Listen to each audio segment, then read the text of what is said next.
నిన్న మా PSC chairman Nadendla Manohar గారు ప్రెస్ మీట్ పెట్టి ఈ 4 సంవత్సరాలు 9 నెలల కాలంలో ఎక్కడైనా సరే జగన్మోహన్ రెడ్డి గారు ఒక్క విలేకరుల సమావేశమైనా పెట్టారా? ఈ రాష్ట్ర అప్పుల్లో తెచ్చినటువంటి అప్పుల్లో 91,000 కోట్ల రూపాయలు దుర్వినియోగం అయ్యాయి. ఇది కాగ్ నివేదిక అధికారికంగా చెప్తా ఉన్నాం. దీని మీద మాట్లాడే దమ్ముందా అని సవాల్ ఇచ్చారు, బహిరంగ సవాల్ ఇచ్చారు. మరి ఈ కార్యక్రమానికి ముఖ్య అతిథి కూడా చూశారు మీరు. జగన్మోహన్ రెడ్డి గారి ఫోటోను కూడా పెట్టాం. ఎలాగ విలేకరుల సమావేశానికి ఆయన రాడు కదా. నేను విలేకరుల సమావేశం మనోహర్ గారు పెట్టి అతిథిగా ఎవరిని కూర్చోబెట్టారు? జగన్మోహన్ రెడ్డి గారిని కూర్చోబెట్టారు. దాని మీద మాట్లాడమని చెప్పాం. కరోనా సమయంలో కూడా 21,000 కోట్ల రూపాయల పన్నుల అదనపు భారాన్ని ఈ రాష్ట్ర ప్రజలపై వేశారని తెచ్చిన అప్పుల్లో 91,000 కోట్ల రూపాయలు ఎక్కడికి వెళ్ళినా తెలియలేదో దీని మీద మాట్లాడాలి.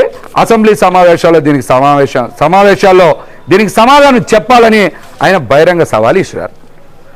దీని మీద వైసీపీ ఎమ్మెల్యే వెల్లంపల్లి శ్రీనివాసరావు స్పందించకుండా పనికిమాలిన మాటలు మాట్లాడుతున్నాడు. నీకు దమ్ముంటే మనోహర్ గారు మాట్లాడిన దాని మీద సమాధానం చెప్పు. 91,000 కోట్ల రూపాయల అప్పులు తెచ్చిన డబ్బులు ఏమయ్యాయి? కరోనా సమయంలో 21,000 కోట్ల రూపాయల అదనపు పన్నులు వేశారా వేయలేదా?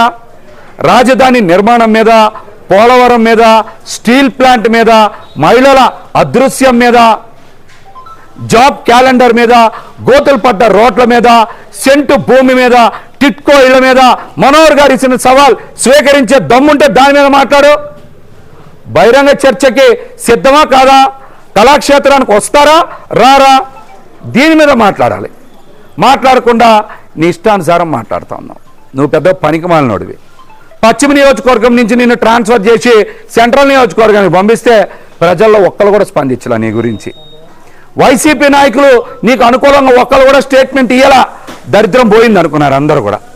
వెల్లంపల్లి శ్రీనివాసరావు నియోజకవర్గం మారితే ఈ నియోజకవర్గ దరిద్రం పోయిందని ప్రజలందరూ కూడా ఆనందపడ్డారు. నీకు నోరు దోలు తగల, ఇష్టం వచ్చినట్టు మాట్లాడుతున్నావు. నీకు నిజంగా దమ్ముంటే నాదెండ్ల మనోహర్ గారు లేవనెత్తిన అంశాల మీద మాట్లాడు. కళాక్షేత్రానికి వస్తారా రారా మాట్లాడు. లేదు విజయవాడ నగర అభివృద్ధి మీద చర్చకు వస్తానంటే మేము సిద్ధం. మీరే చెప్పుకోండి, ప్లేస్ ఎక్కడైనా సరే మేము వస్తాం.